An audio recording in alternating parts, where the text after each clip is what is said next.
I like it mildly better than I like syphilis. Syphilis might get better numbers on YouTube. You never know. Welcome to Behind the Sins, presented by CinemaSins.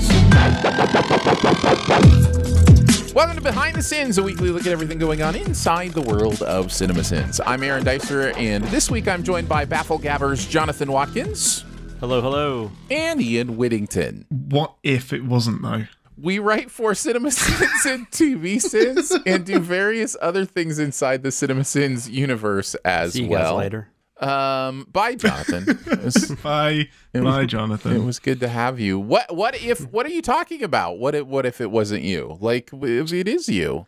I feel like that's how. No, but that's how most of the Disney what if pitch meetings went. It was just what if followed by a word, and it was like, this is greenlit. Let's do it. This current season of Behind the Sins is what if Danae were actually a British man. That is exactly. Yeah, this is our own like Captain Carter version of Behind the Sins. Does that mean that Danae actually comes in at some point to save the day twice, thus undermining the point of the entire show? Maybe not this episode, but don't put it past us. I'm expecting any second for her to just turn up and be like, "I'm back."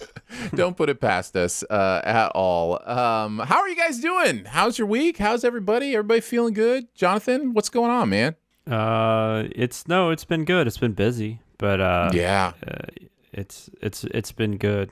I guess we had Halloween, so took the little girl out to my daughter. I don't know why little girl sounded really weird when I said it that way. took the little girl out. Yeah. Took my daughter out trick-or-treating. I don't know how many more years she's going to be doing it. She just turned 10, but she was, I don't know. So it was fun. So I'm trying to just enjoy it while it lasts. Yeah.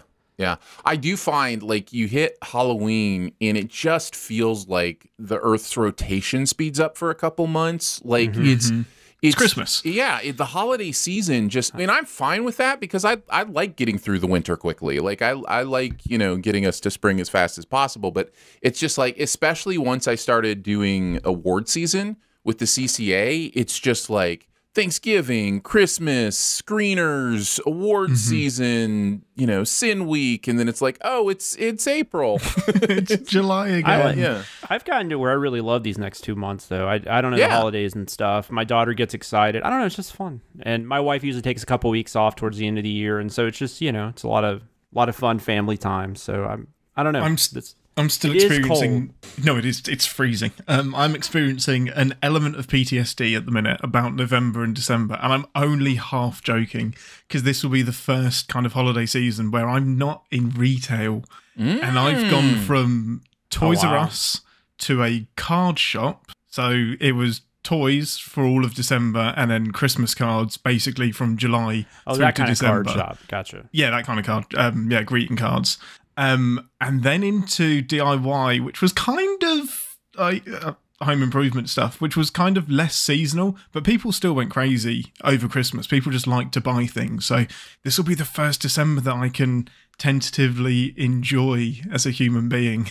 Wow. And not as someone that hates society. I've worked retail one holiday season in college at Target or Target, if you prefer. Nope. And it was traumatic. It may be the reason I quit that job, actually. I was just like, I don't want to be here. And I was genuinely only half joking about it being traumatic. It is hideous. No, it is absolutely a hideous job. That's rough. Yeah. All right. Well, I hope you don't have any like flashbacks during the podcast. If so, we're here for you, man. Is there anything Christmas themed this week? I wasn't ready. No, there is not. I've been prepping for the wrong stuff. All right, let's get into the SinSide Scoop. What's he building in there? I've got a secret. Pay no attention to that man behind the curtain. This is a true story. We're going to take a look at the videos from the week, the process of sending them, how we felt about the stuff we are sending in general. We kick it off in Commercial Sins World with, I don't know what's going on here. Stella, Artois, Heartbeat. Stella Artois. I assume Ian's going to be talking about Johnny Depp. Oh, yeah. No, I'm still on Mentos. I still haven't got through all of my notes on that. That damn bench. Was he shagging it or not? I don't know. The Heartbeat Billionaire commercial with Lenny Kravitz, and basically is just like, hey, rich people, here's some booze to buy, right? Like, am I missing anything here? Like, is no, Stella that's pretty much it. My wife drinks it occasionally, and I don't really pay attention. Is Stella really like that? Like that hoity-toity? It thinks it is. It absolutely markets itself as the premium top tier beer. No, well, I mean, I understand that like anything that's like, you know, Bud Light, Miller Lite, Budweiser, whatever, they kind of have their own price range. You have a few that are under that, but that's kind of like the normal. And then anything like, you know, I guess when you get to like Fat Tire and stuff like that, Blue Moon, that's a little more. I thought Stella was kind of in that Fat Tire, Blue Moon area. I could be wrong. I don't drink beer anymore. I don't drink it all anymore. Yeah, it's the low end of the top end. So one of the jobs that I actually enjoyed was being working in a pub for 2 years. And there is an entire political spectrum across the beers and who drinks what beer and all of that. Yeah. Stella is such a weird one because it has this reputation of pitching itself as really premium, but it's just not in England at all. It has an unfortunate nickname of being the wife beater of beers. And it's just the not for the whole brand. Don't sue me, Stella. As in reference to the T-shirt, right? Like, or no, because we don't really call that T-shirt a wife beater over here, but it has the same thing, the same connotation. I think I like champagne better than wife beater. Correct. Isn't that what they call it here? The champagne of beer? Is that right? Kind of. It's got like the little. It's a better marketing strategy, that's for sure. It's got the little like crinkly paper and stuff on it. I think I'm thinking of the right thing. This is people that don't drink trying to. Yeah, that's exactly what at least for Jonathan and I. It's tell us, Ian, you alcoholic. Tell us, rampant alcoholic. I have a drinks cabinet behind me that's just below that Star Trek shelf. It's not the premium beer of choice for me. Yeah. Okay. Well, that's fair enough. What do we think about the commercial or the sins, Jonathan? Why don't you go first? I'm having a hard time even remembering what really happens in the commercial. I'm not gonna lie. Animated things happen. Yeah. I just watched this yesterday, but I did write down a couple of sentences. I liked the thing about the drums or whatever, and it was, it looks simplistic, but this is how Meg White made a living for several years. Made me laugh. And I just enjoyed Go Booze. Yeah, I had that written down too. Because that's one where he's talking about, like, let's do it, guys. Let's use all our heartbeats for this really important thing. And then he ends it with Go Booze. And I was just like, yeah, exactly. Oh, this is a Lenny Kravitz one, right? Yeah. Okay, I do. That's the one. What about you, Ian? I just think that this is, and I didn't write this ahead of time. He says, looking at his notes, this is more proof that there is a fine line between an amazing idea and a terrible idea, and that line is traversed by whoever can give the best pitch. So this advert is either the worst thing in the world or the best thing in the world. It just depends who was pitching it. Right, yeah. And somebody convincing pitched it, and so they made it into an advert. But it's stupid, and it was well sinned. Yeah. I liked how angry the narrator got at the tagline, you're a heartbeat billionaire. They're just so mad. I love it anytime. Yeah, I love it anytime a narrator gets very, very angry. All right, let's move into TV sins. Star Wars Visions, everybody's favorite TV sins video, according to the numbers we're getting back. We dove right into this show. Well, got these out quick. I like it mildly better than I like syphilis. Syphilis might get better numbers on YouTube. You never know. The process of getting it. I have really enjoyed sinning it, and I should mention, by the way, the Heartbeat Billionaire script was Barrett's script. I don't think I mentioned that, but Barrett wrote that one. Danae and I writing on this one. This is a Dicer Hughes script, and this was for the episode The Twins. And I'm really enjoying writing sins for these. I wish more people were watching them. You know, it's like Ted Lasso times weekly. You know, where it's like this show. No. I love the video we made for Ted Lasso, and that show is great, and people love it, and nobody watched that sins video. Nobody wants to watch it. And that's kind of how these Star Wars Visions goes. And just spoiler alert. we're not going to be doing many more of these. so if you want to see the rest of the Star Wars Visions season Sin, you may want to get your friends together for a big old YouTube watch party. We were saying, like, we were so relieved that we hadn't written these ahead of time, because we were like, well, we've committed to it now. Well, it was also, so again, a little bit of behind the scenes, imagine that from this podcast, but there is always kind of appeasing the copyright gods and those kind of things. And often that process takes about a month, or possibly even more. Sometimes it doesn't. Sometimes it's just, for whatever reason, they're available and they can go up right as soon as we get them on the channel. And thankfully, Star Wars Visions was the latter category, because if not, we probably would have sinned a bunch more of these before we knew that people weren't interested in watching them. So it's interesting, though, how the animated, I mean, granted, I guess the only live action we really have is Mandalorian to go by, and that's hugely popular. I don't know how popular this Boba Fett show is going to be or whatever, but it is interesting, like, when you compare that to, like, all the animated stuff we've done, like Bad Batch and Rebels and now Visions, and it's just the difference in numbers is pretty fascinating. I don't know why that is, because I know a lot of people watch those, but absolutely. But yeah, we've done all the Star Wars animated stuff hasn't really done well on the channel. So it's been an interesting process. But anyways, we did the twins and I enjoyed it. This is Studio Trigger, and if you read through the comments, a lot of them, and I'm not an anime person, but a lot of them are like, oh, this is so Trigger. Like, this is exactly what they do. This is their kind of anime. It's crazy, it's over the top, it's purposefully wild, but that doesn't mean we're not going to sin it. That doesn't mean we're not going to take it to task for those things. I think if I were to kind of sum up my experience sitting this, I was shocked at all the callbacks and winks in quotes in this one. Now, all of these episodes have a little bit of that. This one, it's like every 3 minutes there, at least, there is somebody saying an exact line from a Star Wars property, and it's just it's really weird. I don't get. It's like, was it a challenge? Did they challenge themselves? Here's a list of Star Wars quotes we're going to try to fit into this episode. It was really, really strange. The suit, the convenience of it just having that slot for the kyber crystal, like as if that was something that was planned. I believe it was called a kybergina. Kybergina was amazing. In the suit was really interesting to me. And then I had to shout out Danae's Sin about the toothpaste, where the imitation of kind of the style with, the being out of toothpaste being a sign of their dark purpose of their birth or whatever. I loved that stuff. But yeah, I really enjoyed writing on this one. Ian, what about you? What were some of your thoughts as you kind of walked through this property? Oh, this whole show is a kybergina. It's just like, how many different uses out of kyber crystals can we get? Considering they're mentioned in like the surrounding literary universe a lot, but they're barely even acknowledged in the movies themselves. But yeah, this is reflecting what the comments said. This is where I felt bad not liking the episode itself, because is it just that I'm missing out on the style? That's what it sounds like. Yeah, and I'm just not getting this. It's not landing, because culturally it's not something that I'm not used to this genre. It's like watching a Halloween movie and being surprised that it's so bad.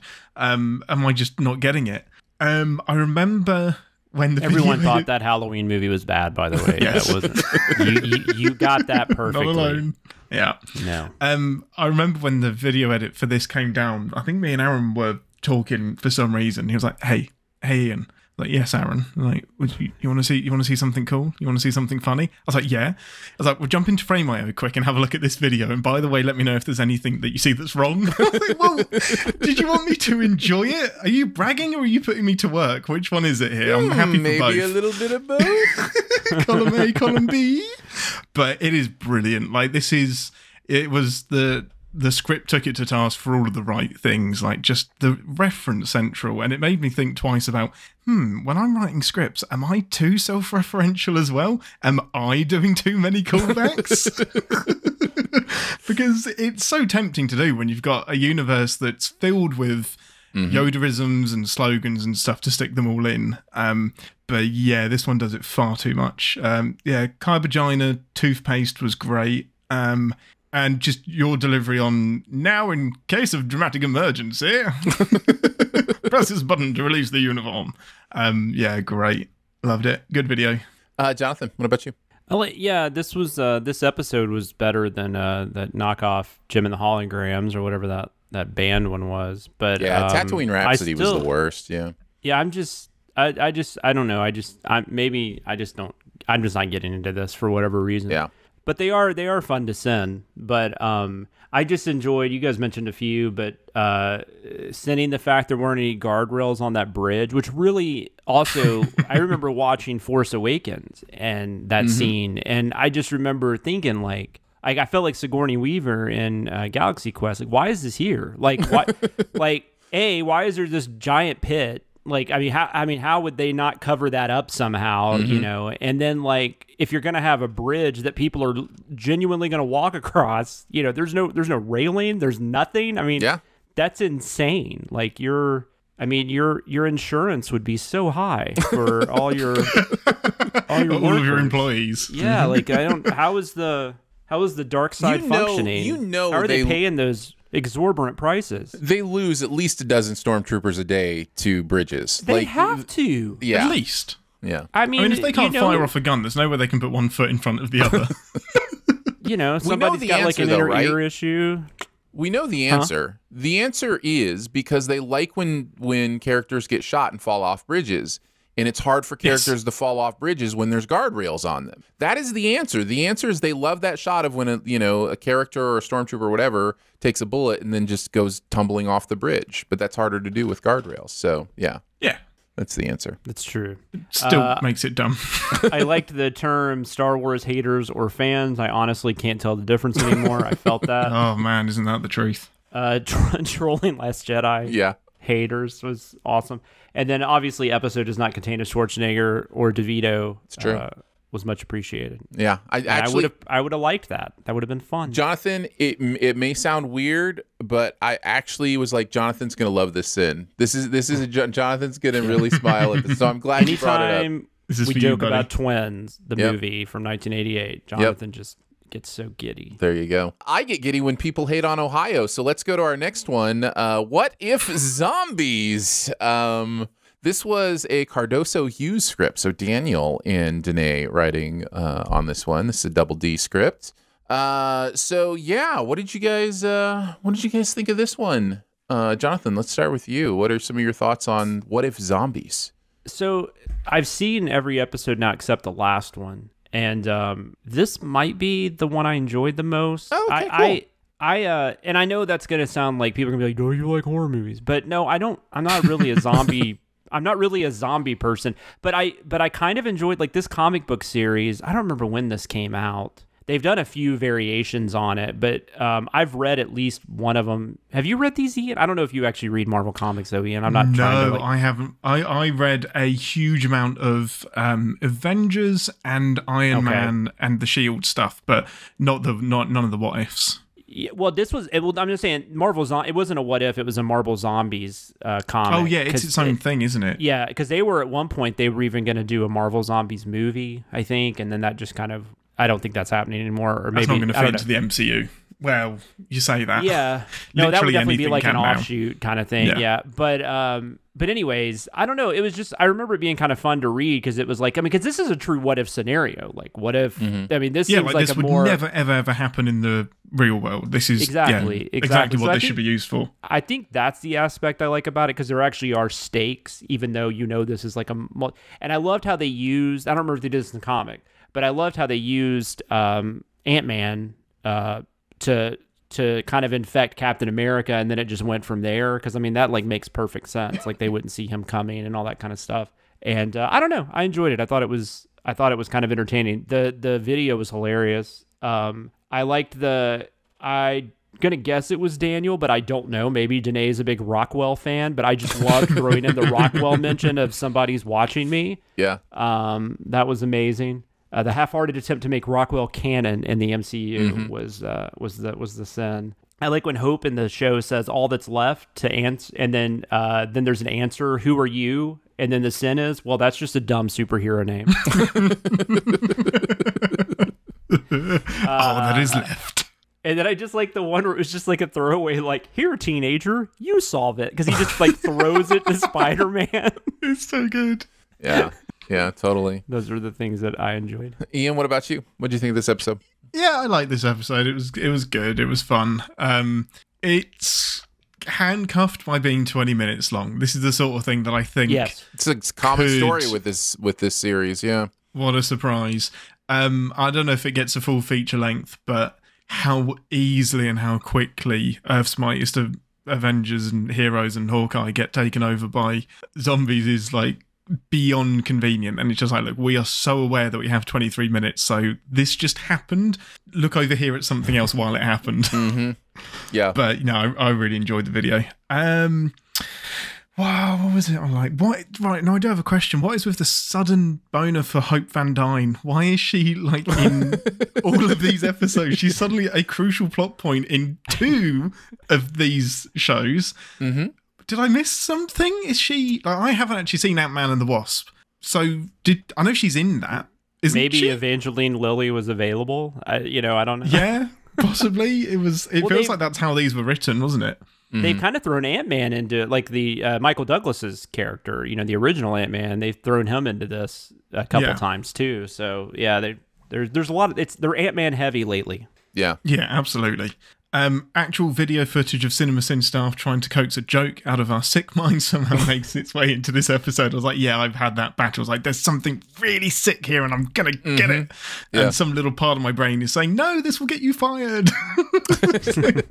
So put a comment on it saying, it's up to you if you cut this sin or not. So I'll leave it to you to decide if it's the level of fucked up-idness it has.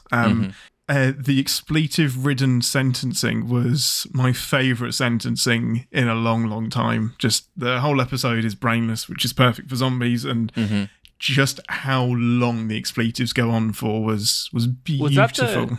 Was that the Christmas Vacation, the Chevy Chase? Was it that one? Oh, I don't know what it's from, actually. I just loved it. I think that's the one you're talking about, because I don't think of another expletive one from this week, so... Yeah, it's just like where he's just shouting. He's just kind of shouting, like, yeah, that's Chevy Chase in Christmas Vacation. Yeah, it's brilliant. It's so good. It's a great way to end the video. I didn't like this one as much as you guys did. I didn't hate it. I haven't hated any of these What If episodes. Part of that probably comes from zombies always annoy me. I don't think they make a lot of sense. But I may have too much of a faith in humanity's ability to if superheroes get infected, though, that might be a little different. Well, that's what I'm saying. I don't understand how superheroes get infected. How do superheroes get bit by a slow plotting? Mindless creature? One got bit by Ant-Man, but how did Ant-Man get? I see what you're saying. Yeah. So anyhow, that's my own annoying thing. But Ian, I did feel that it just felt truncated. It felt like there should be more of an ability to expand it out and kind of help us see some of the things that to me felt rushed. All of a sudden everybody's a zombie so quickly. But yeah, I would have been curious to see a lot of that stuff. I mentioned really the only thing I wanted to mention already, which is I didn't even write on this thing, and there was so much Ohio hate that the comments noticed it. And we're basically I feel like it felt real in this to some people. It's funny because is it not? I mean, for me, I come by it by birth, right? Like I was born in Michigan, and Michigan people hate Ohio. That's something rivalries, whatever. My team is better than your team. You've got rivalries, right? There are rivalries in England, Ireland, Ireland. Yeah. I don't know how I'm allowed to say it. So it's a fun little way to play. But I grew up in Ohio. I grew up 10 of my childhood years in southern Ohio, so I've lived there amongst the enemy, and it's so yeah. I always think it's fun when he makes fun of the Buckeye State. All right, let's move into music video sins. This is DJ Snake, Ozuna, Megan Thee Stallion, and Lisa of Blackpink with SG. Never has a man just said a bunch of words together without understanding what they are. Yeah, the Lisa of Blackpink, like that seems sad to me that they have to say that. Like I think Lisa's enough. I don't. Yeah, rightfully seen as well. That seems really Lisa harsh. Yeah. So anyhow, I listen. I've heard of Megan Thee Stallion in Blackpink, but I cannot. I admit I've never heard of DJ Snake or Ozuna. So yeah, I'm definitely speaking for myself. I have no idea what any of this is. Yeah, I listen. There's no greater way for me to sound out of touch than to try to talk about this song. So I'm passing. I am passing on talking about this song. It's it's one of those mishmash things. I mean, right? I mean, you've got there's nothing wrong with that. I mean, they can work. Rappers getting together or whatever, doing a song together or something. But this just doesn't on any level work. I don't think it's not like an interesting melody, and everybody just kind of seems to be repeating stuff that they've had and they've mentioned in other songs, especially Megan Thee Stallion's portion. She even does the body yaddy yaddy thing. Like, yeah, we've heard a whole song about that. So I don't, so that's just my thing. But I'm curious, like people that are actually fans of them I don't know why they would like this either, but I don't know, other than maybe just to see them together is fun. Yeah. I don't know. It's like the Avengers, right? Like it's the Avengers of modern music. Good. Okay, maybe it's more like when they did what was the one where they did all the Netflix Marvel together? Maybe it's the more Defenders. The Defenders. Maybe it's more like Netflix is the Defenders. Oh, I loved that. Well, see, people can love this too. So but they shouldn't. Jonathan, did you have? You're defending the Defenders. That's true. Nice. That's very nice. That's very nice. You're a Defenders defender.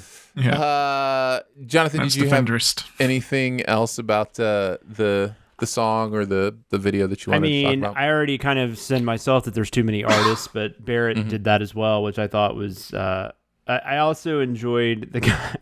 He had the hat on the boat, and it's just like, can you imagine the tan line this poor bastard will have after spending all day under the sun on the boat in this hat? Mm-hmm. And calling the oboe the Mitt Romney of the woodwinds. I had that one down too. That's so good. That's what I had. I also had listen. Anytime subtlety is just a sin, it slays me. I don't like anytime there's something that is so obviously not subtle and the sin is just subtlety. I'm always going to laugh, so I enjoyed that. The anger again at the shortness of the title. Just when Irish get angry about silly things, it makes me laugh quite a bit, and I will never look at oboes the same way again. Ian, what about you? Your thoughts? Yeah, I'm firmly in the camp of I'm probably not entitled / allowed to have an opinion on the song itself, because it's not aimed at me. And right, that's how I feel. Yeah, totally. People can enjoy what they want, but I have to have an opinion. And I just the video feels exploitative towards women, but is it or not? Because they're there by choice. Is it empowering or is it exploitative? Which one is it? Because they're doing whatever they want, great, but it's definitely put in front of us to say, hey, look at these naked people. Well, Ian, if you want to have this conversation, I am more than happy to go here. No, modern music deals with this conundrum all the time. I think at the end of the day, it is a net negative to culture. Even when women are empowered to be whatever they want, show whatever parts of their body they want, be as sexualized as they want, be as sexual as they want. But I think there is a net negative that happens when pop culture takes a woman who is empowered to do that and makes that the front and center, because it plays into objectification, it plays into all those things. So yes, we can talk about the net negative and at the same time balance it with the ability for women to be empowered to be whatever they want, So I think I'm so glad you're here. I think both things really can. am. Well, that's exactly that's always what I mean. confusing, because I'm always like, do what you want to do. Right, like, of course. If you're not hurting anybody, I don't care. I mean, but then, I know. But it does feel icky that it is 100% being used to make money.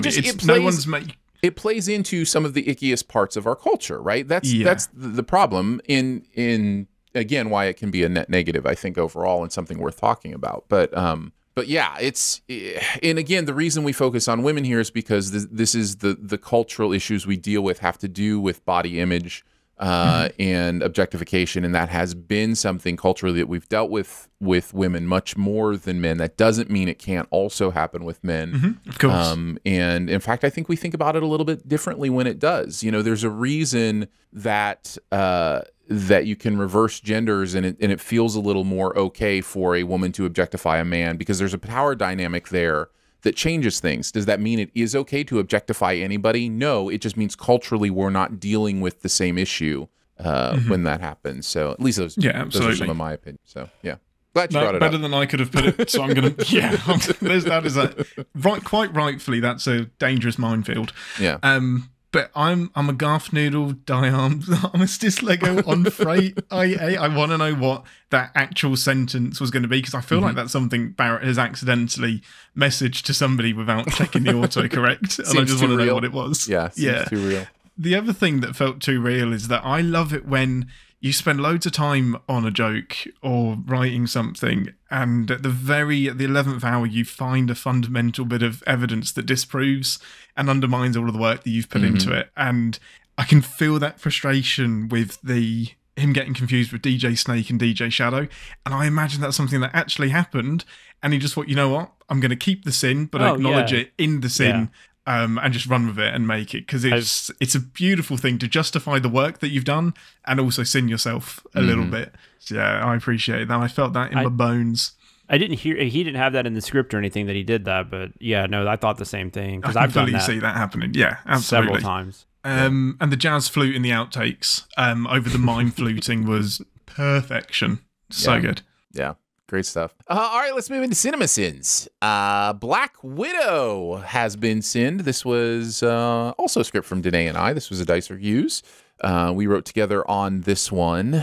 I guess I would just start by saying I'm a sucker for Marvel movies. I love the connected universe that always kind of brings me into them to a place. I love the feel of them. I just love, there's a sense of humor to them that I really dig and enjoy usually, and the action, although cut to pieces a lot, we've talked about that many, many times, is still interesting and fun to me. And I enjoyed this movie. I not only enjoyed the Black Widowness of it, and I think Scarlett Johansson does a great job with that character, I really liked the surrounding pieces to her. That family they put together. Yelena is a great character. I would watch a Yelena movie. Florence Pugh is probably my favorite thing about the movie, but I also really liked Red Guardian and all that stuff. So yeah, I enjoyed this movie. That doesn't mean it's not chocked full of sins. So we had a good time kind of pointing a lot of those out. I wanted to point out first Danae's wonderful sin about the nasty recliner in the dude's office, just because it's just sitting there, it's just like, what this guy needs? This nasty the grossest recliner you could think of. Grossest recliner ever. The tic-tac-toe and hangman breakdown was a lot of fun to put together, just trying to figure that stuff out. There'll be more on that later in Keeping Tabs. No, you stole my Keeping Tabs. No, you didn't. I got it in the comment section. No, sorry, I have it in the comment section. So that's going to get a lot of love this week. Good. Well, maybe we'll just save all that conversation for the comment section. But yes, there's a lot of that scene that is interesting. There's a lot we saw, and there's some we missed. So it'll be interesting to talk about that. And then I wanted to talk a little bit with you guys about this. The whole dynamic of the smell thing, the severing of the whatever nerve at the top of the nose kind of thing. I tried to put a lot of thought into this because I wanted to let the movie have kind of its own ground rules, but at the same time, when you're dealing with something like human anatomy, like it is what it is. And when you smell something, this is not pleasant to think about sometimes, by the way. When you smell something, what that means is there are actual particles of that in your nose. That is, correct. There's an actual physical molecule presence, whatever, that is coming into your nose. Well, that means you've got some time before you smell something that is in the same room as you, 20 feet away, whatever, like, it just doesn't seem like this is a real legitimate way to protect yourself. Like, how many ways can someone not smell you? Like, literally, you could plug your nose and be okay. And I know the movie tries to address that, but it's not true. Like, you don't smell things that, just put a helmet on. Yeah. Like, considering everyone is wearing a helmet, just put one on. It feels like they really, really wanted the moment where Black Widow smacks her face off of the table and then worked backwards from there. Yeah. It stinks, of wanting that moment and then doing anything it can to get there. It doesn't... There are so many other options. Why is the smell thing the best option that's laid out in front of you? It's not. There's definitely better things you could have done that didn't involve smell. I think there's also probably some sort of thematic play going on here with the idea of men's power over women and, you know, those kind of things. But I don't know. It just didn't work for me. The severing of the nerve doesn't work for me. I mean, if you're going to sever the nerve, why would you wait till the moment to slam your head on a table to do it? Like, if you knew that going in, wouldn't you just find a scalpel and go ahead and take care of that? Like, and fake it the rest of the time. Right. Yeah. I don't know. It was one of those things that really stood out to me. So, yeah. Anyhow, I wanted to see kind of if I was way off on that, but nope. I think you're spot on. It's dumb.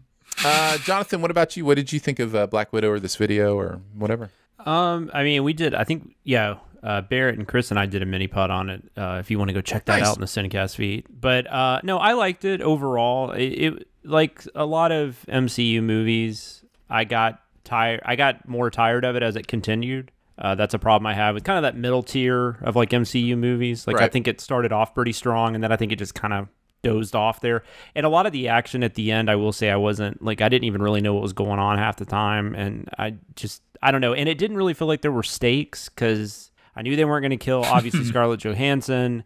I assume that, oh my God, I forgot her name. Who plays Florence Pugh? Yelena. Florence Pugh, thank you. My God. Yeah. I do agree she's probably the best thing about this, but I assume she's coming back at some point. I assume Harbor's maybe going to come back at some point.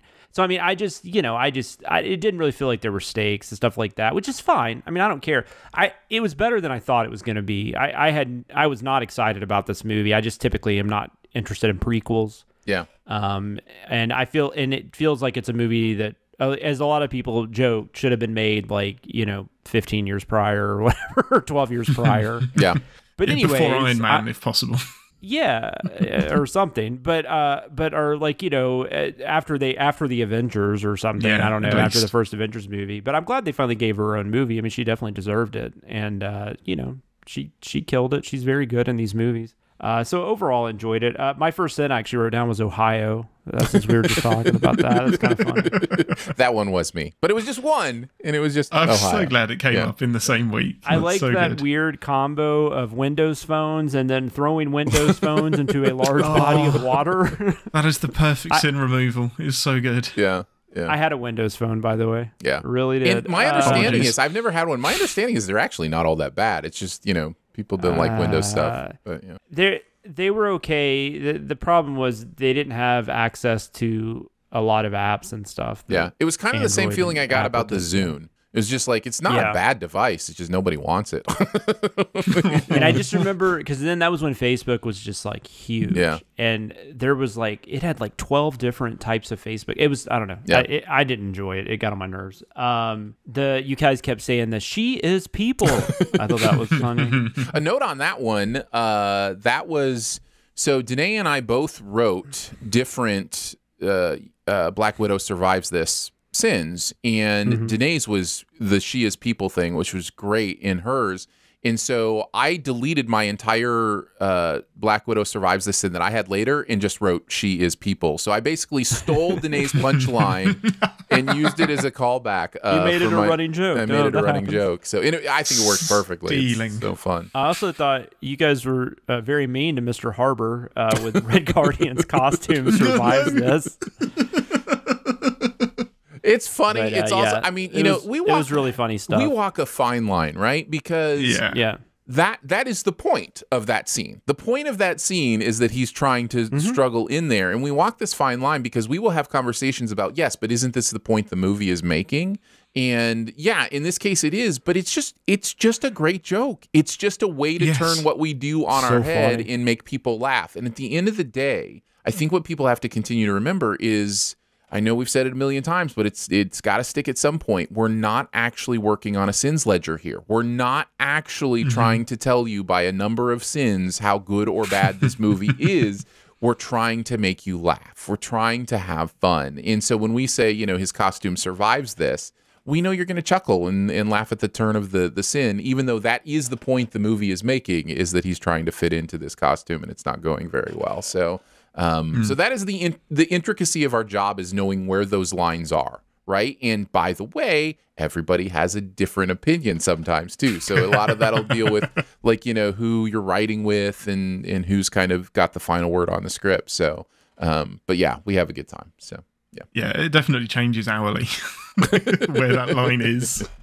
That's true. That's true. Ian, what about you? I'll get it out the way first. You and Danae absolutely nailed this script, and that is like the consensus from the comments, from anywhere anyone has said anything about this script. It's just, oh my god, this was one of the funniest videos they've seen in I was going to say in ages. That makes it sound like we don't put out many videos. No, I was gonna say. This is top tier. This is so good. So yeah, you guys did awesome job on this. Yeah. The film itself, it's fine. If Florence Pugh wasn't in it, I'd have a different opinion. She 100% saves the movie for me between her and David. Is it Arbor or Harbour? I hear it different everywhere. Well, I mean, it's spelled H-A, so I assume it's Harbour. So is Herbs. Right. Well, those are herbs. But, yeah, but you're still pronouncing the H, aren't you?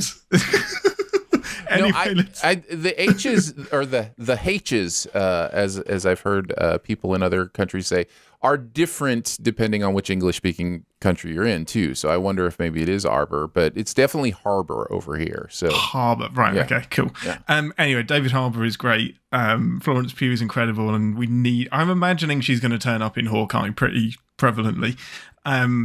Yeah, she's amazing. The film didn't do a huge amount for me. The end is silly. I like the main body of the film, the family stuff, a lot more than I like the generic Marvel action-y bits. But it's fine. It's fine. I think it deserved a bit more fanfare, to be honest. The lightning bug debate, that's got to be mentioned. The internal debate that we had well. Yeah, that'll be in keeping tabs. I'll be honest, though. I've heard both. Cool. So it's Firefly. Lightning Bug is so American. It is just fine. I mean, I might be wrong, but it's so Firefly over here. I think Lightning Bug is what I've heard the most, but I've definitely, a lot of people I know call them Fireflies. Like, I mean, I heard that as a kid, too. I heard both. Yeah. I don't know what I ever landed on. I don't really think about it that often. I probably call them Lightning Bugs, but I don't know. Yeah. Yeah. Again, just something we argue about that 100% does not matter. And that's the point. Sure. That's the whole point of those sins. And absolutely. I love it, yeah. Well, and neither one of those are correct anyways. They're probably like Cicadius, light the film says it, doesn't it? Yeah, the Lamprid. Oh, yeah, Lamparity, right. I think. Lamparity. Yeah. Black Widow would be Buddha and Pest at CinemaSins was beautiful. So good. So good. And Pockets needing to be added to the Bechdel test is 100% true. Like, if it's not two women talking about men, it's then talking about a skirt that has pockets or the lack of pockets. I have some thoughts on this maybe in the comment section, but let's talk about it here, because the comments, there were several comments from women that were like, well, it's obvious men wrote this because we do, talk about pockets because we need pockets or whatever. And I'm like, no, actually, Danae wrote this in. And it's because the sin isn't about that there aren't enough pockets for women. There aren't enough pockets for women. That is a fact, right? Like, that is something. Correct. As someone who has his wife and daughter's phones a lot of the time stuffed in his pockets along with my own phone, I'm telling you, women don't have enough pockets. Yeah, the point is, we know women don't have enough pockets because it affects us men. Yes, so that's the message to take away. Well done, Jonathan. No, I'm just saying. I know for a fact. Yeah. So anyhow, I think I actually did respond under one of those comments and just said the sin isn't that that we think that there are that's not an important thing. The sin is that is a go-to. That's what women talk about. If they're not talking about a man, they're talking about not having pockets or going to the bathroom together. And that movies, use those things as cliches. But I thought it was funny. It's one of those interesting things that we're dealing with some of the diversity in our writing crew, where at the end of the day, it is a white guy that's saying them as the narrator, and so it changed. Like, we have to almost think of like how that changes contextually things that a woman may have wrote, or somebody from a different background may have written. It becomes an interesting thing because you're putting them in the mouth of a white male. So and that's not to say that the sin didn't work. I think the sin works perfectly, but you can see in the comments how some people wanted it to be oh, man doesn't know what women think, and it's like, well, yeah, because there's still a good chunk of there's still a good chunk of people that think it's Jeremy writing, sinning, editing, and doing the whole shebang. Right. Yeah, totally. What are you testing with the skeletal system button? I hadn't thought of it until I saw it, and I was like, "What does that slider do? I need to know. Does it turn into jelly? Does it make it harder? As you slide the slider down, what happens? What are you testing? What's going on here? It's great." And I absolutely love doing, especially when you find something where, what I've found a lot in Rick and Morty is when you're sexually attracted to something, there is a word for it. And I stick so many of those into some sort scripts. of philia word, yeah. Exactly. So I watched the video the other day, and then I went through the script to pick out my favourite sins and refresh my memory. And I was trying to Google oniatomitis, because I was like, what the heck? What's oniatomitis? I was like, oh no, I had to go back to the video, and it's one at a time-itis. There isn't a thing for oniatomitis. No, oniatomitis is not an actual disease. It is now. I should next time I've written that into several scripts, but I should next time have him pronounce it oniatomitis or something like that. Oniatomitis, because it's amazing. Oh dear. And that's cool. One of us likes to say Hopper even when it's spelled with 2 O's. So yeah. Hopper? That makes sense to nobody. Sorry I said that. Except for Ian and Aaron. Yeah. My very, very last one is just Jeremy's delivery on there. Hi there, random parachute. Thanks for being so convenient. It's one of those things that if I'd have been reading it, I never would have thought of that. And it makes me happy that he does what he does for us. He's so good. Yeah. I mean, I may have put that in the narrator instructions to do it that screw way, Jeremy. So. Well done, Aaron. Listen, I'm not above taking some credit when it's mine. I just want to say, stealing it from Danae, stealing it from Jeremy. That's fine. His delivery was perfect. I messaged him when I heard it. I was like, that is so perfect. And he actually had messaged and said that the script was fun for him because there were a lot of those opportunities to do something interesting or unique or those kind of things. So I know he had a lot of fun with this script, and his narration is just great throughout. So good. Stuff. It's good stuff. Let's move into Space Jam: A New Legacy, the new Space Jam movie. This is a Cardoso share script. Barrett and Daniel writing on this one. What do we think about Space Jam: A New Legacy? I guess I can go first. I haven't seen it. Have you seen it, Ian? Am I the only one that's seen it? No, and I am now really glad. This is one of the Sins videos that made me happy I haven't watched it, because this is infuriating. If this is a real representation of what the film is, I really like the original, but I was 7 when I watched it, so it's going to be the perfect film for me, but this is infuriating that they just turned it into branding. You love sports. Despite my Ian all the time, he's like, hey guys, can we please talk about sports? Yeah, it's true. That's Ian. If you know famous Ian. for liking basketball. Yeah, absolutely. I don't even like the sports that they make up in Star Trek. I'm just like, could you get on with the aliens? That's amazing. You didn't like Cisco's asphyxiation with baseball? That makes no sense. It's 300 years dead. Just give it up, Cisco. Stop being quirky. I don't know. It's like us watching old movies. Did you say asphyxiation with baseball? I meant to say fixation. Did I say I think you did. Wait, is there a sport where they choke on baseballs? No. This is amazing. I need to watch more Star Trek. No, I meant to say fixation. I didn't know there was so much ball choking. Season 7 got really all kinky. Star Trek is, man. That's something else. That's So something when they else. start running out of ideas, like season 6, season 7 of some of these shows, like it's the ball choking episode. Here it comes. Well, I guess it makes Every sense show gets then. one. I guess it makes sense then for me to start, since I'm the one who's actually seen the movie. Yeah, it's as terrible as it looks. There is something that can be inherently fun, even as mentioned earlier in the music video sins, of putting a bunch of things together, right? Of being like, hey, what if this world invaded this world? But at some point, your gumbo becomes less gumbo and it just becomes trash, right? Like at some point, it's just like you can put so many ingredients in that there's nothing to distinguish it, to taste, or whatever. So, like, hey, Aaron, taste my soup. Oh my God, this is trash. It was my grandmother's gumbo recipe. Yeah, it's still trash. it is hard for me to talk about because I am a super taster. So like 3 ingredients is often too much for me. But I imagine even for most people, you get to a certain number of ingredients and some of them are conflicting or whatever. And that's kind of how this feels to me. It's just like, you're trying too hard. There's just too much stuff here. And I get that's kind of the point of the movie, and that like I'm not saying it's accidental. I think it is completely intentional. Everything they do in this movie was exactly, I think, what they wanted to do because they just wanted to have fun with it. Is LeBron really bad in this though? As an actor?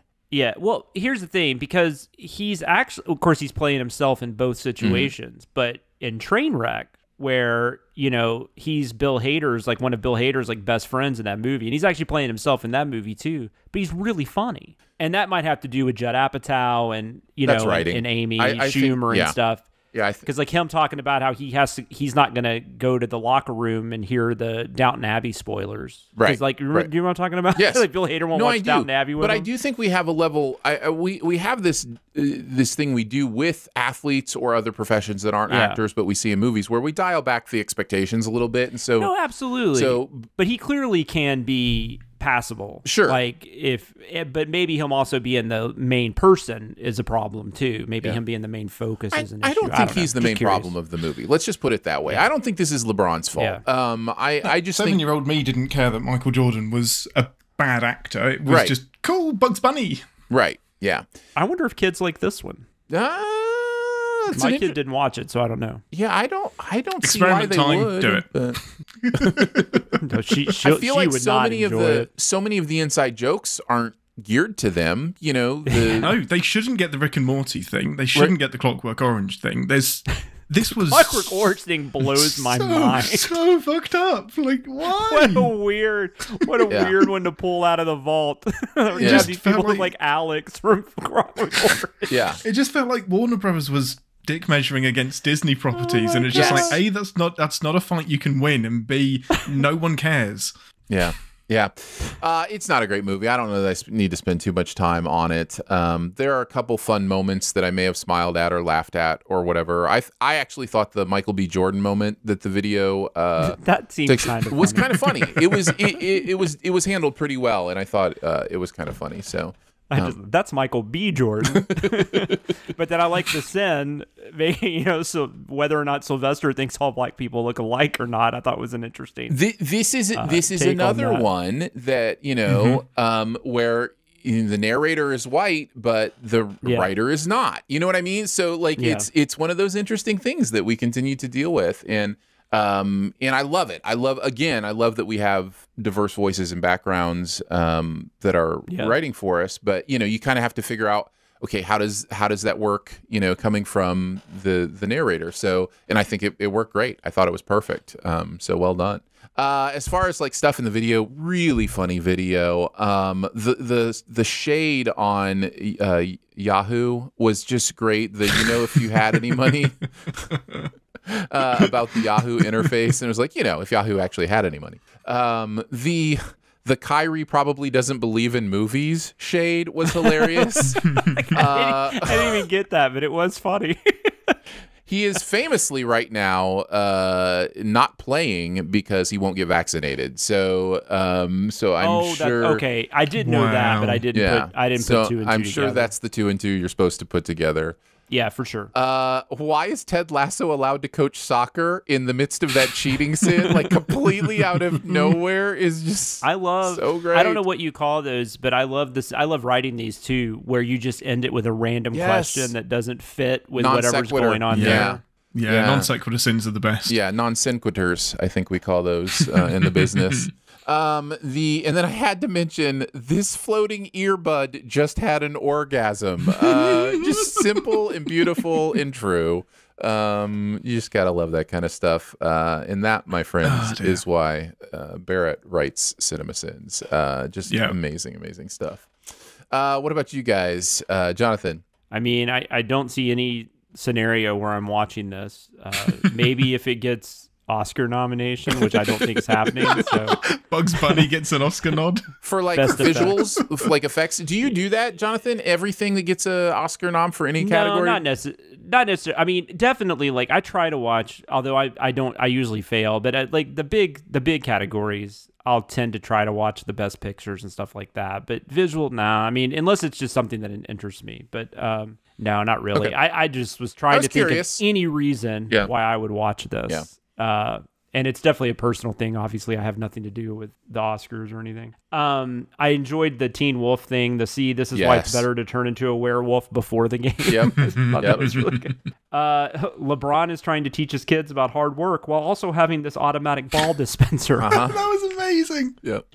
That was so good. And I just enjoyed the one where it was just like the line in the movie is, I think LeBron says, the computer's black. And then the sin is, I don't know what this is, but it isn't funny. Oh, man, I had that written down too, because it's one of those times where the narrator just echoes exactly what is in my head. I was like, yeah, I don't know what that was, but it was not funny. Yeah. So. Yeah, it kind of felt like almost like a offshoot of, guys, I no longer know what's going on here. Like it kind of felt like kind of an offshoot of that sin. So I thought that was great. Yep. Ian, what about you? Yeah, it feels like, I haven't seen the film either, but from what the Sins video pulls out, it feels like it took the wrong lessons from Space Jam. And Space Jam isn't objectively a good movie. I like it because I was 7 when I watched it. But it puts all of the humans into the audience of the game, which isn't what happens in the first Space Jam.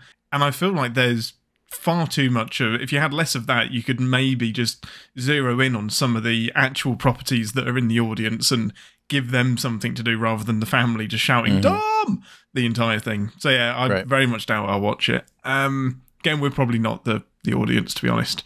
The absolute poetry and sonnet that was the appreciation of the original Game Boy. I feel like, I haven't looked, but I think Daniel wrote that because he writes poetry like this and then puts it into Sins videos. It was so good. It took me back to my very first gaming console. It's so good. The Dom bonus round is so good. I didn't even, there are so many. This is exactly like what the bonus round is for. There's so many Doms. So many. You know, it's interesting because there was a sin early on about the word algorithm. I think I could be wrong. It may have been something else, but they played a bunch of them in a row. And I was like, oh, you should have saved that for a bonus round. No, they couldn't because they had the Dom bonus round. You know, like, I mean, you can do 2 bonus rounds, but it made sense to do it that way. But speaking of Dom, was Aaron, since you've seen it, was the whole like letting your kid follow their own dreams, was that like as presented as offensively as it appeared to be in the movie? Because it's like, it's not even like he's clearly really good at it. Like it's not just like it's a dream. Right. Like he already appears to be like an expert. He's invented game maker. Something. Yes. Yeah, he's invented something. It's like, and he's like, no, you must play ball. Like, he's revolutionized the video game market. Yeah, but he's not playing basketball, therefore he's not worthy. Yeah, I get that you have, like, well, you know, this is, you know, I dream of making video games, but, you know, I don't know how to work a computer. That would be one thing, but, like, this guy's, like, already, like, freaking, like, is an inventor. I don't know. It just seemed weird. No, I mean, you know, offensive is an interesting word, but it is definitely exactly as you're saying. It makes no sense. And there is another element of it that also is off-putting where it's like, I mean, yes, that still happens, but that is such a cliche that most parents are aware that they shouldn't do that. You know what I mean? Like most parents aren't putting their own, you know, expectations and dreams on their children anymore. It's just not, you know, like I played basketball in high school and college, and I loved basketball. I was very, very careful not to be the kind of parent that was like, oh, you've got to play basketball, because that's what I did. And none of my kids played in high school. They all were in marching band, which I didn't do because that was something that they enjoyed and that they, you know, found fun in. So I think most parents are aware of that. And so to have LeBron James be the kind of parent that would be like, well, you know, it's weird. It's just weird.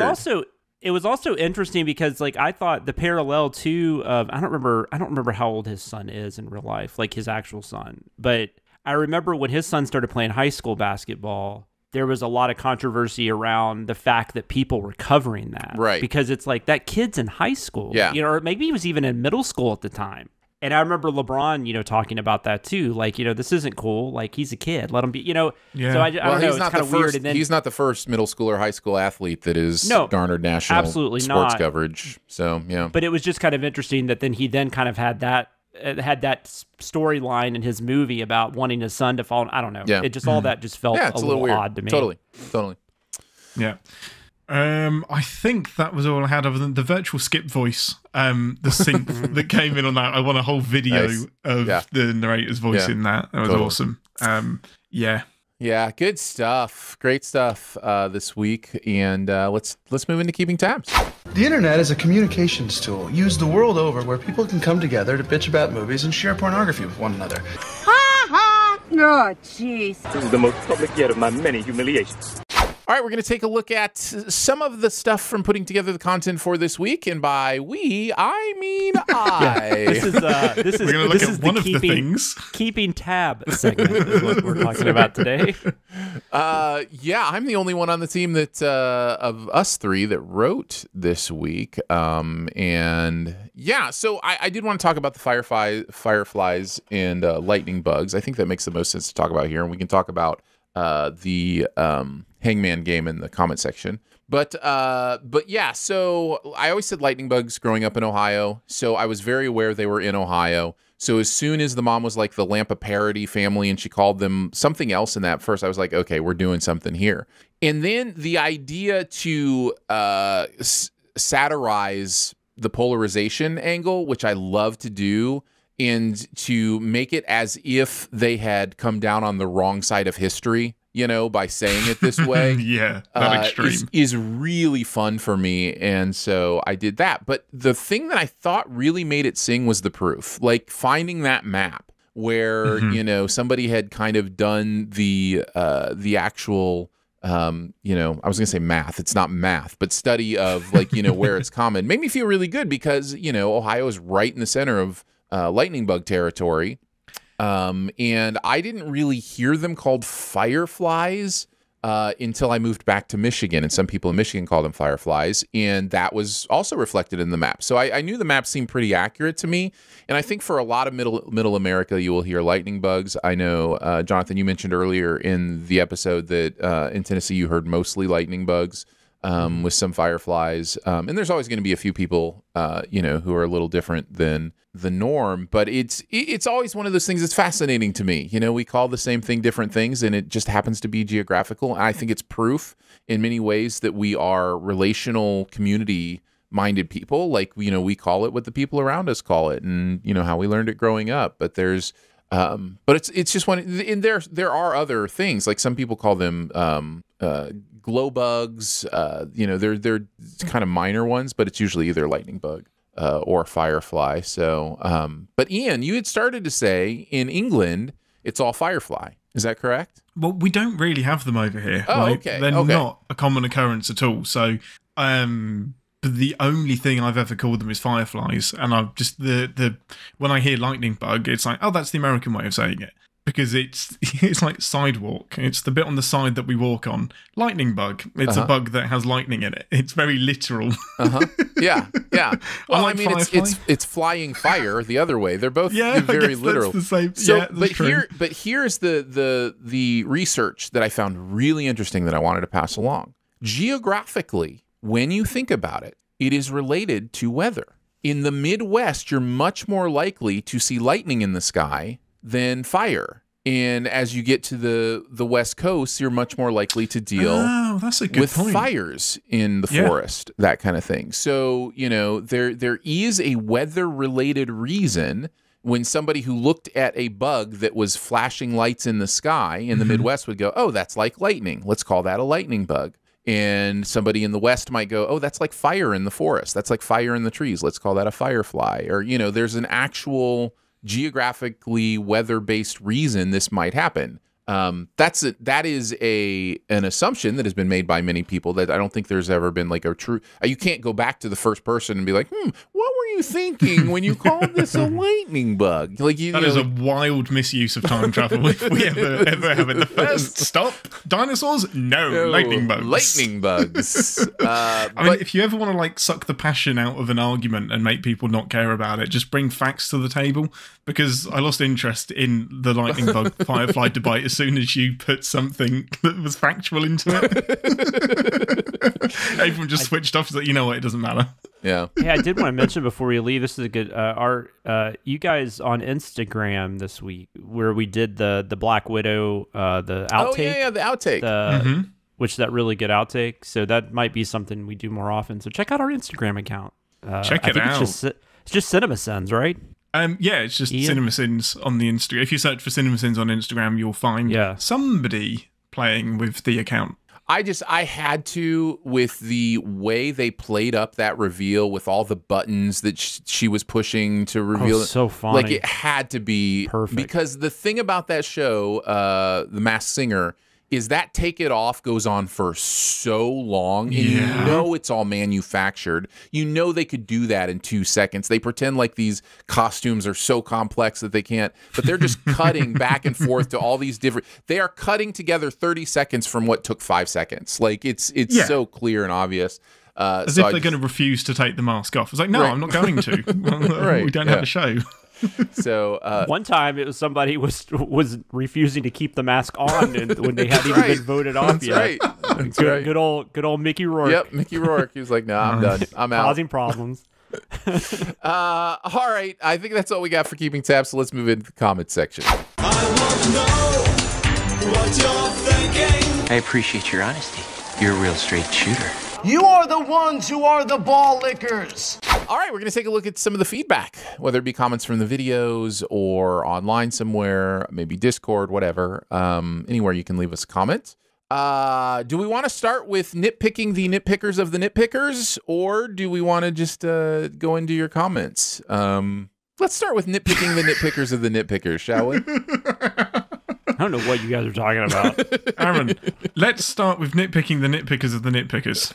This is the new segment. This is the new comment section segment where we take a look at your nitpicking of our nitpicking and nitpick you as to whether or not you're correct or not. We haven't gotten to season 6 or 7 yet, so we don't have to do ball dropping. We don't need any ball picking. So let's start here. Here's the comment, and Ian, this may have been the one you picked out, but this person says, since Battlefield has 11 letters and an A in it, and the word in the Hangman game only has 9 letters, and neither contains V, N, A, K, question mark, O, M, or I, the word is probably butterfly, which is actually not a bad word to choose in this game.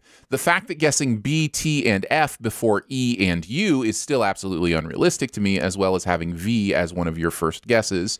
Loved this comment. Is this person correct? Yes, 100%. Yeah. I did not know that was an A. When I was reviewing this, I zoomed in as much as I could on my screen, and I could not tell that was an A. In the video, it does look like somebody guessed an A. Like, it looks clearer that there is an A down below. That is the reason that I just stuck with the battle stuff. Otherwise, I probably would have changed it or found butterfly or whatever, but on my copy I couldn't tell that they had already guessed A. In fact, I could only read the V and the N on my copy. So yeah, I think they are absolutely correct on that, and butterfly is probably the answer. The other possible answer could have been bottle fed, which Danae and I actually talked about in the process. She was like, I thought it was bottle fed. And I was like, well, yeah, that makes sense. Random. That's why you could have been Bittleford or bottle front or just any other amount of consonants you want to stick in there. No, could be bad. I also don't know that it's clear that it only has 9 letters. I think the letters could go on beyond what we see on the screen. Yeah. So, but yes, overall, I think that nitpicker was correct to nitpick us. Yeah, and that came from Yannick Weil or Yannick Weil. Nicely done. But yeah, that's what I had. It was really good. They had to pause there for a long time to do the math on that. I love it. Okay, next nitpicking the nitpickers of the nitpickers. This came up quite a bit. Tony Stark is wearing a suit that can fly and is a tank. He could have flown away from the zombies. How is Tony Stark a zombie? What do we think? Agree or disagree with this nitpicker? Is there a way? I mean, if he was in company with his buddies or something, he could have had his helmet off or down. That's what I was gonna say. Yeah, I like the idea that Iron Man is always in an Iron Man suit is kind of, I think, the faulty premise here. But if the show had a little more time, maybe it does show us more how, because we just see Captain America. Well, we see Ant-Man, and then we see Captain America, and then now everybody, a lot of people are. Yeah. Except for like Happy and Spider-Man and whatnot. There's a really famous adventure in the comics where Tony gets stuck inside the suit for an extended period of time, and Ant-Man has to fly into it through the circuitry to get inside and kind of microscopically fix the suit and to free him. So he can get in there. It doesn't matter whether it's open, closed, or whatever. Ant-Man can still penetrate the suit. Yeah, and I think we do a good job in the video of saying we do have sins about how are superheroes, getting bit by zombies. Like, we do kind of generally address it, even if we don't specifically go with the Iron Man route. But there were a lot of people in the comments were like, Iron Man shouldn't be a zombie. Iron Man shouldn't be a zombie. Iron Man. And it was like, well, I mean, as much as any of them, I guess. So that'd be like what Thor. I mean, I don't know. Of all the people to pick on, he's a billionaire playboy philanthropist. That's all he has. Thor is an alien. Why did it work? And finally, another one that popped up quite a bit, Spider-Man's traction in his adult footy pajama costume. A lot of people being like, well, Spider-Man has traction no matter what he's wearing. And I don't know. I'm not a comic book guy. Is the traction that Spider-Man has, isn't it based in his actual skin? Or the suit that he's made? So wouldn't the suit matter? Yeah, it depends. So sometimes all of his web powers are purely mechanical. And then sometimes it's the spider bite or a variation of the both. But I think he's always been able to, the web thing, but I think he's always been able to stick to like surfaces and stuff. I don't think that's ever changed. No. I think that's always been a thing. I kind of agree with the comments. Why wouldn't he make super adhesive shoes on his... If he does a lot of climbing and web slinging and whatnot, why isn't... That probably would be a standard. Yeah. So we're gonna go with green on this one? Well, and he could still step on a nail or something. We can go with green on this one. Yeah, I think we can go with green on this one. The traction probably wouldn't be a problem for Spider-Man. Right, let's republish the video. 2 greens and a red. Did you guys have any comments you wanted to mention? Ian? Did you have anything beyond the butterfly? My last one was from Blanco 8x8. Timon from The Lion King says fireflies. Mater from Cars says lightning bugs. With no further clarification, as if that is the final say in the argument. That is canon right there. That's the final say. I don't know which side you fall down on based on that, but agreed. I can't disagree with you. Jonathan, what about you? On Space Jam, my friend Meme Lord, or as I call them, Mimi Lord, showed back up, and they said, this movie doesn't make me feel like a kid again. It just reminds me that Bambi's mom never made it. Aww. I thought that was great. That is great. That is absolutely great. All right, let's move into Beyond the Sins. To infinity and beyond. Somewhere beyond my wild history. To boldly go where no man has gone before. We're each going to chat about something else from the pop culture world that we have seen recently. I'll kick us off. I saw The Harder They Fall on Netflix. Wanted to talk about that one a little bit. This is a Western with a fully black cast, right? I mean, at least the main cast. Yeah.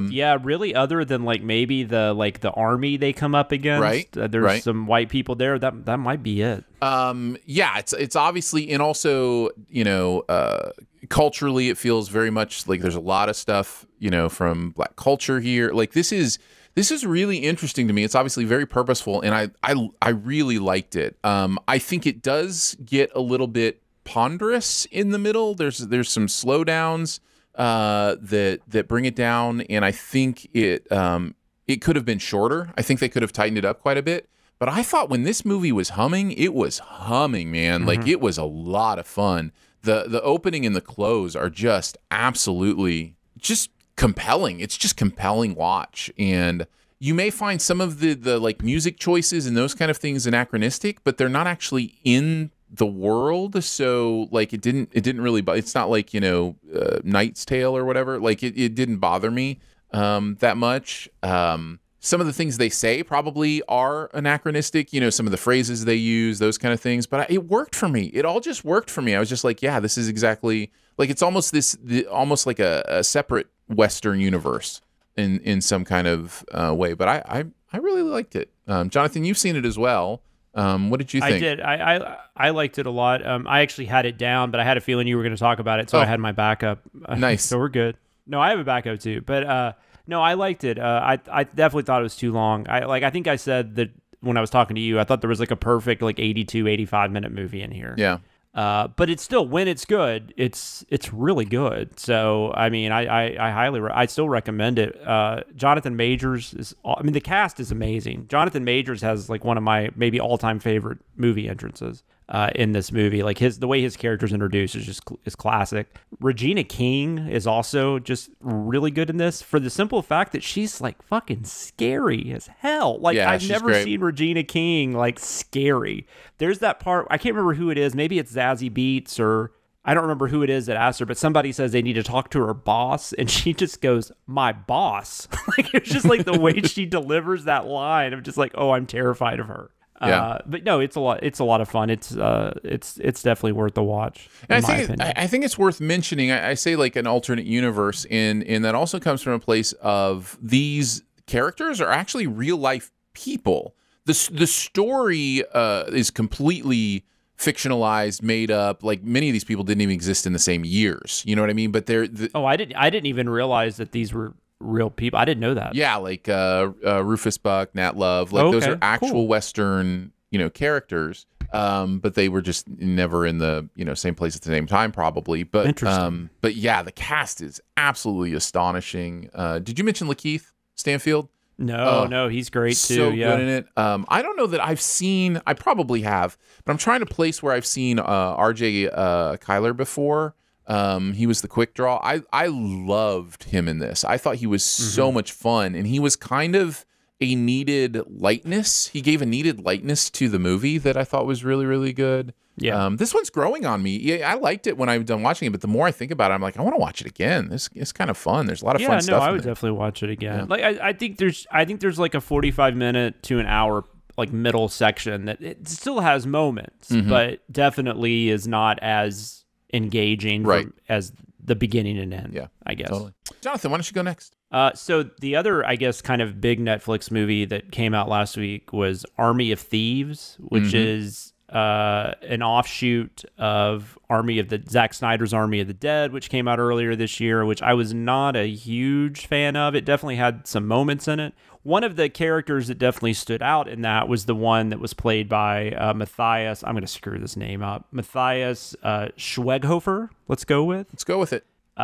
I can't remember, I didn't write the character's name down, but he plays like the safe guy. He plays the guy that's going to break into the vault. It's Safecracker, and he's like got a pretty minor role in Army of the Dead, and he's funny, and he's kind of quirky. He's like a little quirky like German guy or whatever, and a European guy, and so he actually made this movie himself. He directed Army of Thieves, and he is the main character, and I guess he's a more well-known actor in Europe as opposed to America. That's kind of my understanding.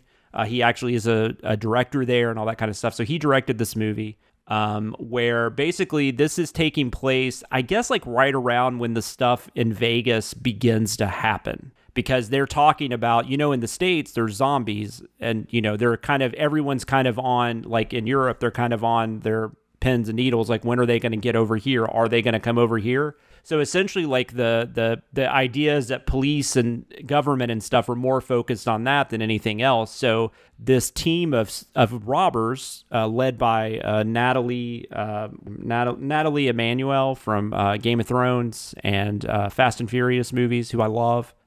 She's kind of leading this team, and they find Matthias's character in a really weird way. Did you see this, Aaron? No, not that. Okay. I saw Army of the Dead, but I didn't see Army of Thieves. But they find Matthias's character in this really weird, contrived way where he's got like this YouTube channel that nobody watches, where he talks about his obsession with safes. Like, he's not a criminal; he's like works at a bank, but he's like obsessed with these safes. And there's basically like this kind of like mythic quest for safecrackers. It's like this guy that's been dead forever created like these 4 safes, and they're supposed to be like the most impossible safes to break into.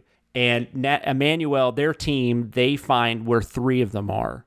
And so they have this idea, with nobody paying attention, they're going to go rob these, and, they'll have like their millions, and they can go off into the sunset and, get away from the zombies or whatever. And so they bring him in. This is interesting. It's definitely kind of got like that European crime caper feel to it, which I am actually a fan of. Like, especially like in the 60s, that was a big thing with movies like Gambit and The Italian Job. And I do like that, but like I did find Matthias is much more, I think he's better in small doses with that character, at least. When that character is made the focus of the entire movie, he gets annoying, kind of. Is it like a Penguins of Madagascar situation? Kind of, although I kind of like that movie. I think I liked that better. I just didn't really like this. I don't know. He's not a bad director. I don't know that he's any better or worse than Snyder, but I like a heist movie. Like, I like a good heist movie, but also like safe cracking in general is not that interesting in a film because it's a really hard thing to show. And this doesn't even really try to get into, like, it doesn't build up suspense and stuff like a lot of other movies do, where you've got, like, maybe the police are almost there and they've only got so much time and somebody's going to die, that kind of thing. Like, they don't have any of that. It's just him, like, putting his ear up there, playing really goofy music and, like, spinning a dial, and then he opens the safe. There's just no suspense or tension. There's no excitement. Yeah. It's just, I don't know. It just kind of falls flat. I don't really get why it was made. I don't really get why this was a story that they felt like should be told in this universe, if that's what this is going to be. And it did really well, I guess. So I guess they are going to keep making these side movies of this. I have no idea. But I love Natalie Emmanuel, and I love Ruby O'Fee is in this. She was in Polar with Mads Mikkelsen. She played Cindy, spelled S-I-N-D-Y, if you remember that movie. There's some really fun actors in here, but it's just, I don't know, it just kind of falls flat. So it's definitely not a recommend from me. It's also too long. It's over 2 hours also, and it really doesn't need to be that long. Yeah, it's always good if you're going to see a movie you don't enjoy that it lasts more than 2 hours. That's always a fun it's great. It's great. If you are interested in a safe cracking story that I found fascinating, I would highly recommend an episode of This American Life that tells the story about Prince's vault. The artist Prince famously had a vault where he had custom built and ordered from like the best safe company ever, this safe that nobody could crack into. And it's the story of the one person who had studied these safes his entire life, and in his attempt to get into Prince's vault after Prince died. Wow. And it is an absolutely incredible story with twists and turns. And I found it, when you said, you didn't find safe cracking interesting, I totally get that. But there are some stories where it's just like, and this is a real story too. So, Yeah, no, actual, like, people being able to do that is fascinating. I'm saying that is a hard thing to show in a movie. Right. You kind of have to build around the scene with other stuff going on, because we don't know how, it's just, I don't know. And maybe it's just this movie in particular, but it's like, if we don't know how he's getting in, then it's just kind of like, it's magic. And, you know, you just don't care. So I can't remember. I just did a quick Google search. I think it is episode 750 called The Ferryman of This American Life. It's a recent episode. And if you know anything about This American Life, there's usually like 3 different stories. So it's one of those stories. So you may have to listen to some other stuff before you get there, or fast forward or whatever, or listen to the whole episode. Totally up to you. But anyways, there's a great episode of This American Life that covers that story. Ian, what did you got? What did you watch? What did you do? Well, take a drink, everyone, because I'm going to recommend something Star Trek. However, this time I read something, and by reading, I mean I listened, because I listened to the audiobook of the autobiography of Catherine Janeway, who is the captain of Voyager. And is that what it's called? Just the autobiography of Captain Janeway? Yeah, so it's literally called The Autobiography of Captain Janeway, and in the foreword of the book it says, written by Catherine Janeway, who is the fictional character, but edited by Una McCormack, who is the actual writer of the entire book. The reason I specifically recommend the audiobook is that Kate Mulgrew, who plays Catherine Janeway, actually reads the autobiography. So hearing it from her voice, inhabiting the character and going through all of this was a massive hit of nostalgia for Voyager, and B, gives you so much context that a captain's log just can't give you during the series. So the captain's log is basically a bit of exposition about how the captain might be feeling at the time. But you get to listen to that smoky voice of Kate Mulgrew. She has an incredible voice. So you get to know about her life growing up, the stuff you wouldn't have known about in Voyager, and then kind of a bit of what happens in the decades after they spoiler, all get home. For anyone that hasn't finished watching Voyager from 15 years ago. But yeah, if you like Star Trek and you like Voyager in particular, this is a hard recommend. So good. Really well read. And just loads and loads of nerdy context. Lots of fun. Cool. Very nice. That sounds fun. That is the autobiography of Captain Janeway. It is an audiobook. Army of Thieves is on Netflix, and The Harder They Fall is also on Netflix. Well, that's going to wrap it up for Behind the Scenes this week. Don't forget to make sure you're subscribed and go ahead and leave a comment or rating as well. If you've got anything you want to send us, mail it to P.O. Box 881, Republic, Missouri 65738. You can hang out with us on Twitter. I'm at Aaron Dicer. He is at Witsend. WHITTSINNED. And he is at Sam Loomis 13. So for Jonathan Watkins, Ian Whittington, an aroused sentient earbud, and myself, we will see you next week. Happy Veterans Day, everyone.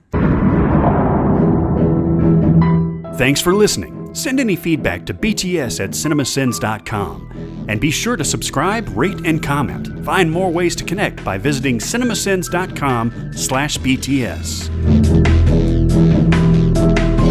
I went all film noir with my name this week because it's Noirvember. It is Noirvember. I thought you were just early. No. To the stream. No, it's either Johnny Eager. I could also have gone Johnny Guitar, but I went Johnny Eager. I think there's another one too. There's like a Johnny Reno or something. There's a lot of Johnny titles with film noir for some reason. Yep. Every character that Keanu Reeves has played is named John. So yeah, all of them without exception. Without exception. John Neo. Yeah, Neo's just the Matrix version of John, commonly known. Mm-hmm. It's true. I have to give all my money to Richard Branson if I want anything like decent internet speed. Oh, he does everything there? Everything. So Virgin Media are the biggest company. And if you want anything that's over like 5 meg, it's basically them. And that's it. There's no choice. I mean, Virgin used to have like stores here and stuff, like record stores. Of course, those are kind of gone. But like other than that, I guess Virgin Airlines. But other than that, we don't have a lot of Virgin. I mean, I'm sure there is stuff I'm not aware of. Yeah, not a lot of Virgins in the U.S. Well, that too. Yep. Not a lot. Wait, what are we talking about? Especially in Nashville. Wait, what? There's a very like dense kind of pocket in Republic, Missouri, I've heard. Yeah. Well, I mean, Aaron's had sex 4 times. At least. Yeah. At least. On record. Mm-hmm. Yeah, there is evidence. I don't really look like my parents. So my wife used to joke with my mom that they picked me up on the side of the road. But then when we had my daughter, and she has my mother's eyes and facial expressions and stuff, so she's like, well, I guess you really are their child. So. We need a new story. This one isn't working out anymore. No. It's also really weird having your daughter look at you and you think you're in trouble because it looks just like your mother looking at you. My parents have joked that there is no real, I'm very tall and there's no real height in our family history, but that their fertility specialist was very tall. The mailman was 7 feet. Yeah. Yeah, my mom and my grandmother, and I think one of my aunts is like 5 feet, and then the other aunt's like 5'2". You know, it's a bunch of short people. So yeah, but we're fine. We're good with it. Yep. You've come to terms with the inches. I just don't care. Yeah. Yeah, you know, height. I mean, you know, body shape, height, whatever. All that stuff is just you get what you get, right? Like, I mean, you take the good, you take the bad. To make life difficult on me, though, I'm more attracted to taller women, and a lot of taller women don't like to date shorter men. So that, you know, that's unfortunate. My wife is a little taller than me, though, so I won out in the end. Good job. Good job. Yeah, that's a weird. I don't know that we needed to know that you won out in the end, but that's that's okay. I don't know what that means. I don't either, but it sounded funny. No, I've had women tell me like, you're great, but I can't date a short person. I've actually had that said to me. Oh, yeah, that is a weird double standard. I've seen dumb. the same thing. And I think some people made the excuse. I don't think it was true. They probably just didn't care for me. But you defended them in some horrible way, but it was much easier to offend you. Yeah. To get rid of you. Much easier. But it's just you know, I don't think it's as big of a deal now, probably. But like in the 90s, maybe it was just. It's still a huge deal now. There was a period of time, few years back, where I was on one of the dating apps that are out there, and the amount of hey, don't message me if you're under 6 foot. Mm-hmm. Now, that's an odd prescriptor to have. Aaron had no idea how lucky he was, but then he snatched up the first woman he dated. So true. She was not the first woman I dated. Oh, I know. But she was my high school sweetheart. Yes, if you didn't know, Aaron was a Lothario, Romeo, whatever, for 5 years of his life. I was the kissing bandit. I was a kissing bandit. Yeah, I kissed a lot of girls. But yeah, hopefully they all wanted the kiss. We don't. I hope so. It they sure seemed into it. I really hope so. Like, no, generally, I ask myself those questions these days. Like, I just if I could go back with my understanding in mind now, how would I treat women differently in high school? And I thought I was a gentleman. I still think I probably comparatively was to my generation. I'm gonna go out on a long limb and say you were. I had one girlfriend that I felt up in high school that I went back in a. It sounded so weird. I know. At 45, that just sounded so weird. It's like when it's consensual. The shirt or under the shirt, Aaron? Over the shirt. But listen, guys, you don't understand. The first time I ever had sex was my wedding night. My wife is my only sexual partner. Like, this is I have an unusual story, right? Like for these modern times. So for me, it was one of those things. I went back to this woman now, like 10 years later, and I apologized to her because I don't remember if there was consent or whatever, and. She looked that is the sweetest She thing. looked at me like I had lost my mind. Like yes, quite right. Quite rightly. Yes, absolutely. She looked at me like, are you being serious right now? Like, because you grabbed my boob when we were making out and you're like, and I felt so small, and I was just like, I guess I'll just live my life now. Like, I don't, it was such a weird experience. Opposite story. Exactly opposite. Not that my boobs were felt up. Oh, okay. That's what I was thinking at first. Yeah. My first ever girlfriend had to text me and say, "Is everything okay?" And I was like, "Yeah, of course it is." I was like, "Well, it's been like a month or two now, and we've kissed, but you haven't touched my boobs." And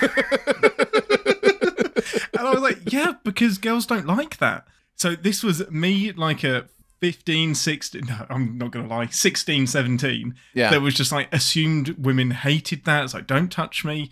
Women are here to tolerate men, not the other way around. Because that's what you kind of see in Friends and on TV and everything at that age. Sure. And she was just like, will you just hurry up and touch my boobs, please? I was like, I'm being a gentleman. Fuck being a gentleman. Get on the boobs. Like people that were like 15 and 16 in the early 80s probably thought it was okay to put a camera in a girl's locker room because that's what was going on in the movies. Yeah, that's what's on like TV. Revenge of the Nerds and stuff where they were like committing sex crimes. I was so naive. I never saw any of that stuff, but well, no, I'm color me shocked. You didn't go to a theater till 96, so it's true, man. It's true. But you watched a lot of movies. You just watched a lot of older stuff, which is good. Just had the sound turned all the way down. Yeah, and I had I still had like the friend who introduced me to porn, had like his brother had a porn magazine or whatever, and I had the friend who had, whatever, Hot Tub Ski School on VHS or whatever, and was like, watch this, there's naked people. That probably is a title, actually. No, I know exactly what it was. It's slipping my mind, but it was definitely a No, there's Hot Dog the movie. Hot Dog, that's what it was. It was Hot Dog. Yeah, and then there's also Ski School. Yeah, I think Hot Dog the movie, if I remember correctly, is Shannon Tweed, the woman who eventually, I think she's with Gene Simmons now. That seems right. But she was on a lot of like in the 90s, a lot of like late night, like Cinemax, like softcore movies. Like she was kind of the softcore queen there for a minute. There's a scene at the beginning of Hot Dog where they check into the ski resort or whatever, and they're ringing the doorbell, but the woman who's supposed to be like manning the check-in is in a hot tub, and so she's, and I vividly remember this from whatever 8-9 years old I was when I saw this. So she's naked in this hot tub. She stands up and completely nude, goes and checks them in nude. And that's the joke, right? The fun at like this is the kind of place we're checking into, whatever. But as she gets out of the hot tub, a guy in a snorkel mask pops up out of the hot tub water. And I just remember, as like a, whatever, 8-9-year-old going like, what's he doing under there? Like, why is he snorkeling in this hot tub? And in my mind, I think I put together like he's doing something to her, probably in her special area, but like I didn't know like anything. Like I was just like, what is this? But man, it's crazy how vivid that stuff locks into your brain when you're that young and trying to figure stuff out. Are like a very specific like subgenre. I'm going to see Eternals tomorrow with my wife and daughter, and other than I get to go see a movie with them, I just don't care. Like I'm just so like over it already. Yeah, like I feel like I've already seen it, even though like I said, I haven't been spoiled. I don't think anybody has spoiled anything. No. I've seen previews, but that's it. That doesn't bother me. Yeah. But it's something about just everybody being so negative or even so positive sometimes is a problem. I can't explain it. No one's doing anything wrong. No.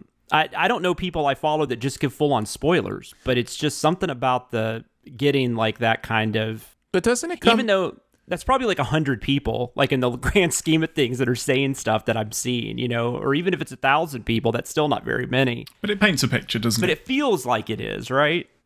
Is it probably similar to many of the problems that come from social media that just result from too much input, right? Like we are hearing too many voices on everything, and the voices we hear are often the strongest voices because the algorithm throws those voices to the top, and so whether it be politics or YouTube channels, satirical movie YouTube channels, or whether it be the Eternals, we feel like because we're in social media, specifically Twitter, that's really the only social media that I'm inside of, that there are all these voices that have something to say, and they always say it very loudly and powerfully, and it's like this is correct. Yeah, this and I think that is the issue. Is maybe you either have to create a huge armor for that kind of stuff, where it's just like these voices are saying what they believe, but it doesn't. I'm not, letting it impact me, or you get off social media, right? Like, I think there are people literally who don't engage in that world that live an entirely different life than we do, right? It must be nice. I mean, we have that option, right? Don't we have that option? True. Yeah. No, I've considered getting off Twitter more recently than I have before, and it's not a mental health thing for me. Like I don't feel like I'm suffering for being there, but I keep asking myself, like, what is the benefit for me, and what is the benefit for others who interact with me being there, and am I pouring positivity to anyone's life there? Is that even a place where pouring positivity can have an impact? Like, when reasonable people escape unreasonable places, it just makes those places more unreasonable, right? So there's part of me that's like, because I'm not dealing with mental health stuff, because I can, I think process that stuff pretty well, it's a net positive for me to be there. But I don't know. I've been thinking about it a lot lately. Like, what are you really going to miss?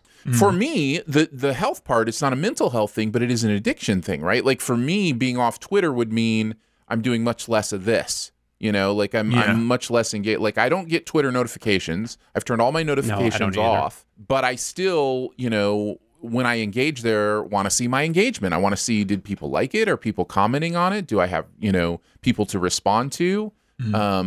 So yeah, I don't know. I think for now, my answer is, I'll stay on there and kind of keep doing what I'm doing. Because I do want to try to be a positive, neutral voice, but positive, neutral voices don't, it's the opposite of that on Twitter. Twitter is polarization, I should say, is the key to social media, and polarization hates middle ground. Like, anybody who steps up to say, well, what if there are, positive things and negative things to say about both of your opinions, goes, oh, you're both sidesing it, huh? You're a both sideser. Pick a team there, buddy. You're either with us or against the fence us before you get a splinter. Yeah, all that kind of stuff. And also, in order to be heard, you can't just say, oh, I kind of agree with you, but with this slightly nuanced point. It has to be, no, The Last Jedi is the worst thing that ever happened. So, I think I'll stick around on Twitter for a little bit, but social media is going to be interesting to see how we're just not built.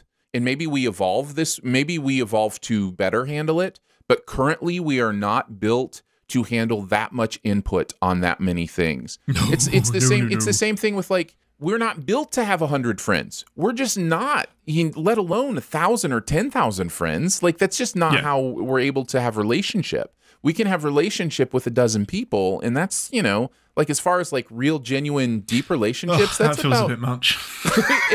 No, it does. It really does. But that's where you start to max out, when you start getting, double digits of, like, real, deep, personal relationship friends that you can trust and talk to. And that's, that's just healthier and better for us right now. But maybe we'll change. Maybe technology changes us, right? It's happened before. It'll happen again.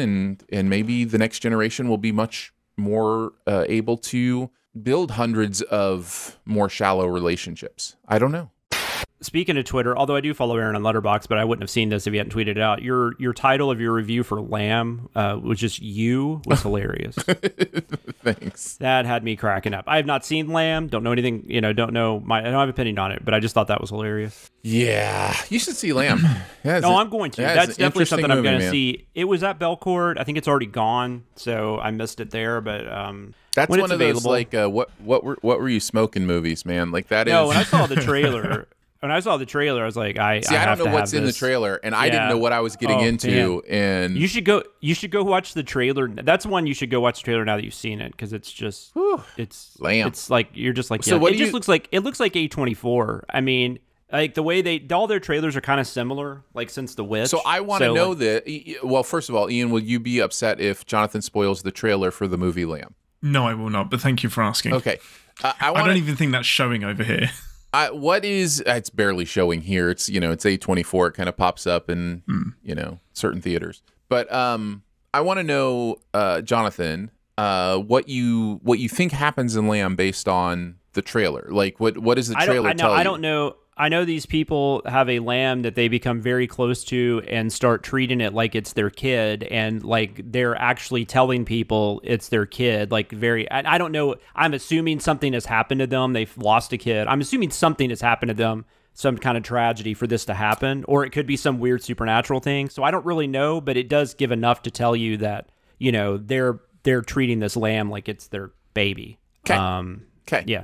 That's kind of what and it's got, I don't know, it's just a really well put together trailer. Is that not even close to what it's about? It's in the right direction. Yeah. Yeah. I I was like, yeah, I'm going to check this out. I think based on your response, I think the trailer does a pretty good job of maintaining the movie's story points for your experience. So yeah, I could totally see in it just not working at all, but it's interesting enough to where I'm like, I got to check that. Plus A24, it's pretty rare I won't at least watch one of their movies just because I don't love them all or like them all, but you know, they interest me enough. They're doing different things, but I feel like now they kind of almost have their own genre. It is the strangest movie I've ever seen that also includes 25-minute stretch of dialogue-less farming. That's you are not. Wow. It does not do that. Oh yeah. So there's 20 to 25 minutes of just straight farming with no words said. So that's relevant to the story. Sure, I guess it's character work, right? Like you can you can do character work that couldn't be done by saying I am a farmer.